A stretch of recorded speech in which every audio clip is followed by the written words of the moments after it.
I'm Lola Aneke, and I welcome you to Speed Dial on Finding Help with Special Needs. So it's still better hearing than speech month as declared by Asha. And today I'll be talking to us on how to use pictures to teach communication skills to children who are speech delayed. Many times when I speak to parents, they say to me that whenever my child is trying to communicate something to me, I do not seem to get it, and it can be very frustrating. It's frustrating for my child and it's frustrating to me. How do I help this child? Sometimes classroom teachers say to me, this child is in our classroom, he's not talking.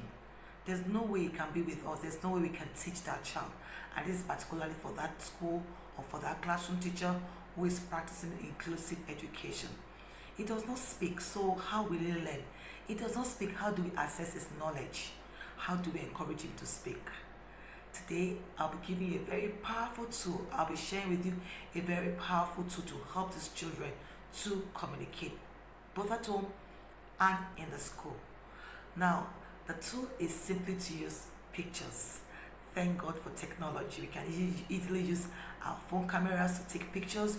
We can easily find pictures on Google Pictures, Google Pictures, Google Images. You can also find pictures on magazines and just cut them out. Now, it's easy to use our phone camera to take pictures because almost everybody has got an Android phone. But when you do try and print out, and when you print out laminates, okay? When you also get pictures from Google Images, when you print out laminates, and also for the ones in the magazines that you cut out, laminate it. The reason is why it's important to laminate is that when you use these pictures over and over again, they get worn out, and it can be very tiring to keep printing the pictures out all the time. So once you laminate, it stays longer and you can use it for a longer period of time. And then sometimes the children might not just be able to handle the pictures well. I've seen cases even personally where the child squeezes with the picture when you're trying to teach the child, or they just put the pictures in their mouth. But when it's laminated, it stays longer and it stays put just the way you want it to be for a longer period of time. Now, there are times children with autism or children with Down syndrome who are yet to use the words might want to communicate their needs to you. And so let's give an example of when a child wants something in the refrigerator. The child might want water, it might want apple, it might want cake, it might want whatever they need, water. And the child will just pull you, most times children with autism will pull you to that, closer to that need, okay? So let's assume that the need is in the refrigerator. The child might just stand there and cry, or might just pull your hands, open the refrigerator, try to find what he or she needs, and might not be able to find it. But when you have pictures of the possible needs of your child handy, when you have those pictures already printed out, so you might have pictures of juice, apple, water, cake, biscuit already printed out and laminated and placed on the refrigerator. Whenever the child walks up to you to pull you, or whenever the child goes to the refrigerator, the possibility of the child pointing to those things he or she needs is higher than when there's nothing on the refrigerator to show the child what the child needs. And then sometimes you really have to teach the child how to use those pictures to communicate his or her needs to you. So when the child pulls you, or the child stands in front of the refrigerator trying to find the word to use, or not being able to use the words, or probably the child is crying trying to communicate what he or she needs to you at that time, as a parent or as a caregiver, all you simply need to do is to place your hands over the child's hands and point at the various things on that picture, the various pictures on the refrigerator. Sometimes the child might be crying, but if you watch the child's body language, whenever you point to the right need of that child, to the picture of the right need of that child, you realize that the intensity of the cry goes down, and that way you get an idea of what the child needs. And once you do, please use the word. If it's a juice, you can easily just say juice. Why you're saying juice is that you don't want the child to be dependent on just the pictures alone to communicate his or her need. You want the child to be able to transfer from picture to words. Now, you can use these pictures at different settings depending on the child's need. The child might want to express the need to sleep. The child might want to express the needs to use the restroom. The child might want to express their needs to use a particular cutlery, or to express their need to use to eat a particular food. So you might have a picture of rice, beans, um, plantain, dodo, and then you have, if the child, you know that there are times that when children are hungry, they just cry or they walk towards the kitchen still, and this is very common because food is an essential need for any person.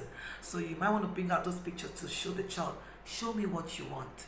Do you want beans? Do you want rice? Do you want dodo?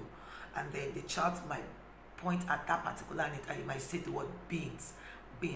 That way the word is being stored in the child's memory, and the possibility of using it is very high because the words already in the child's vocabulary. You know, I've heard parents say to me something that, oh, my child just used this word out of the blues. No, they always heard the word, so we have to be deliberate about using the words while we are using the pictures to show them what they need. And sometimes their needs might occur while you're on your way out. You might be in the car. Their needs might occur while you're in the store or you're in the shopping mall, and you don't have to always run back home to the fridge for you to have the pictures and the child to show you.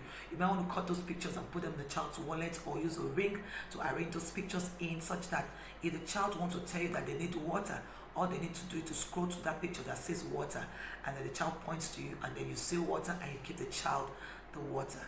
Like I said to us, sometimes the children, with time, as you keep using the word over and over again, the child would be able to use the word. Okay? And then I'm always very big on parents teachers collaboration or homeschool collaboration. So as a parent, once you begin to use pictures to teach your child words, or to use pictures to communicate, ensure that you transfer that to the school front or to the classroom teacher, so that the teacher can also find ways to help that child to communicate. Now, for the teachers in the classroom, every child can learn. We just have to figure out how that child learns. Remember the saying that goes, if a child cannot learn the way we teach, we must teach the way the child learns. Pictures are big tools that these children can use to communicate or develop their certain skills and show us what they know, and we can also use it to help them to learn in our classroom.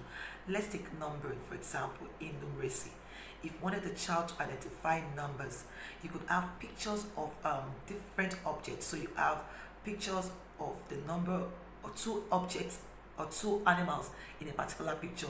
You might have pictures of four cans in another picture, or pictures of 5 balls in another picture. So you have 3 pictures with you.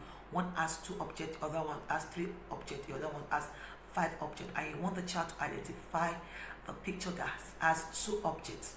Simply place those pictures in front of the child, or teach it using pictures, and then that child will be able to communicate to you is what he has, the knowledge of what he knows about numbers or figures. You can also use that in literacy or reading skills, where you want the child to identify words that begin with the sound D. So you want to place pictures of different words that begin with the sound D, or other words to discriminate those sounds. So you will have the child pick out those words that begin with the sound D. In science, you can use pictures to teach that child, and the child can use pictures to explain what he or she knows to you, and that is communication. You know, you can have pictures of animals with 4s, or animals without 4s, or animals that crawl, and have the child show you the pictures, or sort out the pictures of the animals that crawl, for examples. Or you might want to have the child point out the pictures of animals that have 4s, and that way you see that communication is taking place and learning is also taking place. So today, I'll recap like I always do. I've taught us different ways to help children to use words, pictures to express their needs or communicate their needs to us. And there are ways we can create these pictures by using our phones, by getting pictures from Google Images, or by cutting out pictures from magazines. Okay? Now you can use those words to help them communicate their needs at home by placing those pictures where their needs is close to, like in the kitchen or in the refrigerator, or by the refrigerator, and then have them use this word. Or even in the classroom also, you can use this picture to help them to communicate. And I said to us that parents-teacher collaboration is very big.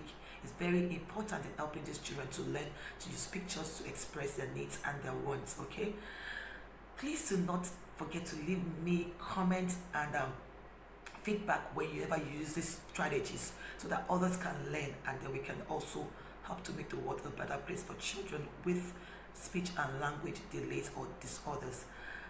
Until I come your way next time, I remain Lola Aneke. Bye bye.